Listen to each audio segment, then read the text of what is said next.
going on, everybody?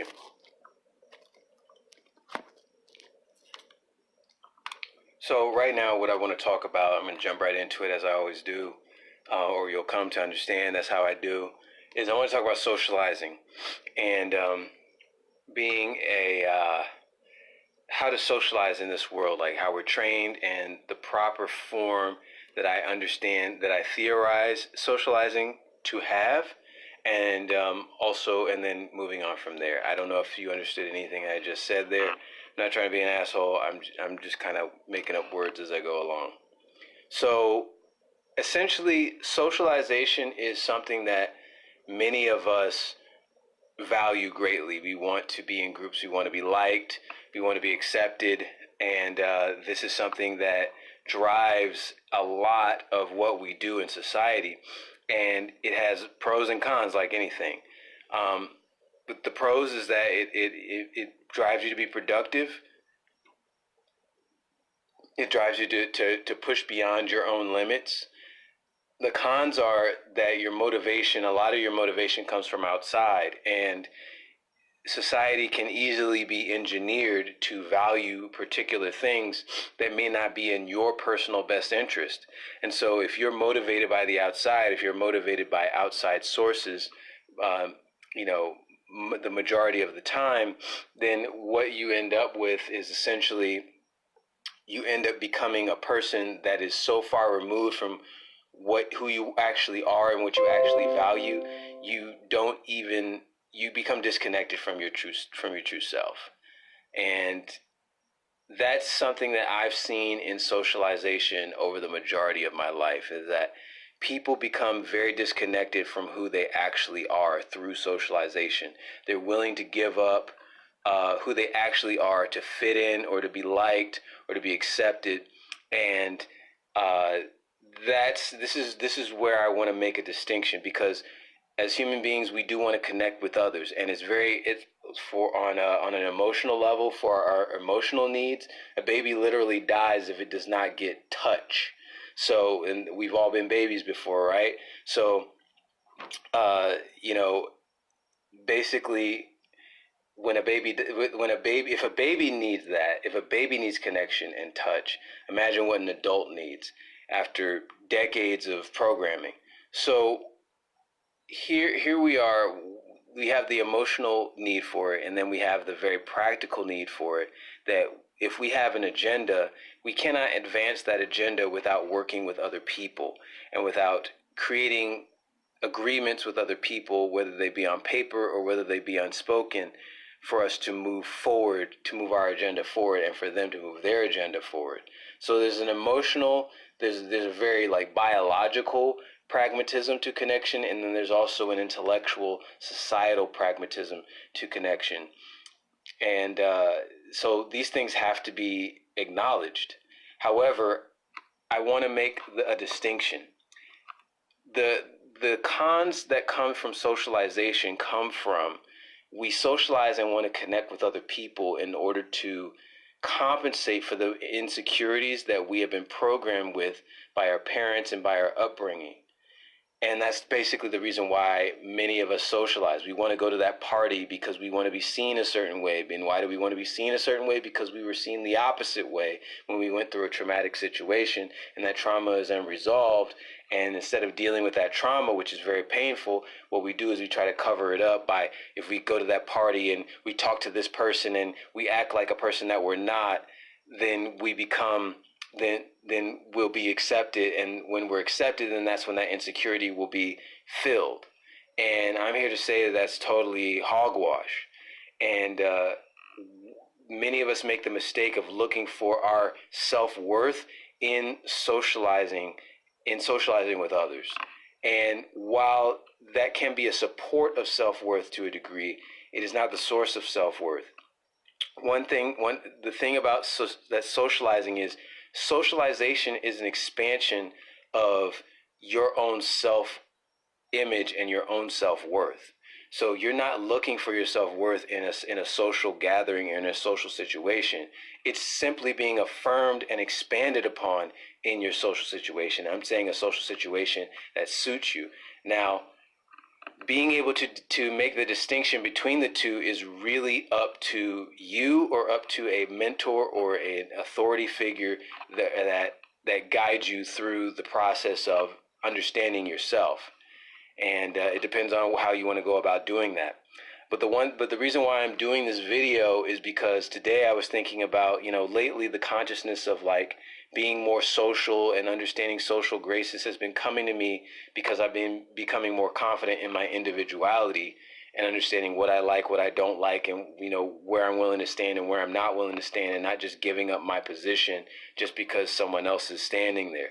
And I realize that's one thing that's very hard for, can be hard for people like me who have been trained to be in, codependent relationships most of my life, and then also being a very empathic person, being able to feel what other people are feeling, or let's put it like this, if you want to use scientific terms, which I think that this following term is bullshit, but it's a term that people are coming up with and acting like it's science, but mirror neurons. My mirror neurons are very, very sensitive, and so I can kind of mirror what other people need very, very easily. However, in my life, I found that people don't really seem to be tuned into what you actually need, and what the sphere within that people operate within is not as intimate as someone like me would like to be, just to keep it really short and simple. Now, the thing that I realize is that intimacy I have to be secure with my own intimacy within myself. And I just have to be cool with just me doing that, and me being happy with me and what I want and what I don't want, and all the things that I mentioned just about a minute ago. However, I realized that I walked into an establishment today, and I saw, I'm what, America considers as a black man. And I'm very aware of this. And I walked into an establishment that was full of white people. And generally, you go into a bar with mostly white people. There's some, there might be some prejudices there, meaning like some judgments about what a black person is and what they stand for, and, what kind of energy they'll be bringing to the situation or whatever. However, I decided to put that judgment to the side because I saw people were a little uncomfortable because I'm wearing this on my head, which kind of looks like a turban, and I got a full beard. And even though I'm not really one of those big, muscular, really dark-skinned guys that really really intimidate a lot of people, there's still something about me that might be intimidating to them, and I'm very aware of this. And before, I would walk in there with a certain degree of like feeling very uncomfortable and a little bit of animosity. But lately, the consciousness has been coming to me to the desire to connect and being secure with who I am. And it's a very instinctual thing. It is not an intellectual thing. And then the thing it came to me is, try to connect with them. You know what I'm saying? Go up and try to connect with them, because I realize I'm a completely, being empathetic to them, I'm a completely new person. I have a completely different aesthetic, meaning like the way I'm dressed. I have a completely different walk, completely different talk, everything. We as human beings, we get freaked out when we see anything that's too unique. We're on the lookout for threats. And so what I do is I just smile, and it's not a fake smile. It's just something to say, hey man, I don't mean any harm. And, I'm just here to do my thing, and smiling and waving. And then I see, a group of women that are holding a phone, and they're kind of like posing in front of it, but not actually taking a picture. And so I'm just looking at them. I'm like, hey, do you guys need me to take a picture? Because I'm pretty sure they wanted to ask me. But I just offered. I said, hey, do you guys want me to take a picture? And then as soon they let me take the picture, and then boom, I made everybody feel a lot more comfortable because I offered. I did something kind, and I was very lighthearted about it. And then boom. And so from that situation, I realized that the whole room, because there was nothing but white people in there. I was the only black person in there. So immediately the tension was released. Everybody was relaxed. And, then I was able to go about my business at that establishment. And so what I realized when I left that place was that, in a very visceral, instinctual, kinesthetic way, is that I tried to connect with people not to be liked, not to affirm, not to validate me.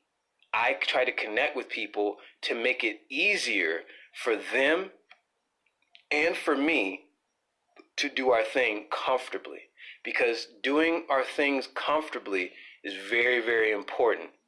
Plus, I wanted to do what I wanted to do. I did not want to feel uncomfortable. They did not want to feel uncomfortable. Now, nobody's going to die if we feel uncomfortable, but doesn't it make it a little bit better if things feel a little bit more comfortable? And I'm just starting to understand in a very kinesthetic way. Kinesthetic meaning when I move my body, when I use my body, I learn things. Visceral is the gut. The viscera is a literal scientific term meaning your gut. And visceral means something that you are experiencing very instinctually, meaning like your blood, meaning is something that, fear is a visceral emotion. Anything that, it doesn't just have to be a negative emotion, it could be a very positive emotion, but it basically means your body and your emotions and your instincts are very tuned into your situation, and you're picking up information through those sources, not just intellectually. The intellect picks up that information afterward and sorts all the data that you picked up with your body, your emotions, and your viscera and your instincts, and places them in places for future reference. So basically, your intellect is almost like like the reference section of your library in a way. But you connect with people to affirm your self-worth, not to validate it, not to validate yourself. You're not looking for people to like you so that you feel good about yourself. That's a better way to say it. You're looking for people to like you because you already like yourself. And if they don't like you, then you just leave it alone. You look for people to like you, not so that you like yourself, because you already like yourself walking into that place. You want people to like you because you want people to like you. Let's put it like this. It's preferred that you have a harmonious interaction, because wanting somebody to like you kind of sounds a little bit dependent. But having a harmonious interaction with other humans is just something that works on a multitude of different levels. You feel good, and feeling good, if you're into energy, when you feel good, that means you're in a high vibration. When you feel good and you are giving other people permission to feel good, you're putting everybody in a higher vibration. When you feel like you don't have to betray your own center to feel good or to help other people feel good, now it's just compounded. Then you're networking, you're making connections, you're doing, like, it's just a multi-dimensional way of really creating ease for yourself and fluidity for yourself in the social sphere. And I've seen so many people sacrifice their own principles to be liked or to be accepted or to get something or to pass something through. And I've never had respect for that. I've never had respect for that, because I've done it. I've sacrificed my principles for trivial things because I had such a low self-image. And the more you get a high self-image, it's like, or the more you get a healthy self-image, you realize, okay, I don't have to give this up. I don't have to give that up. And, there were times where I would have a healthy self-image, but I didn't understand how to make an agreement with other human beings in a way where I wasn't like going to war with them. So there's that. So it's very important that when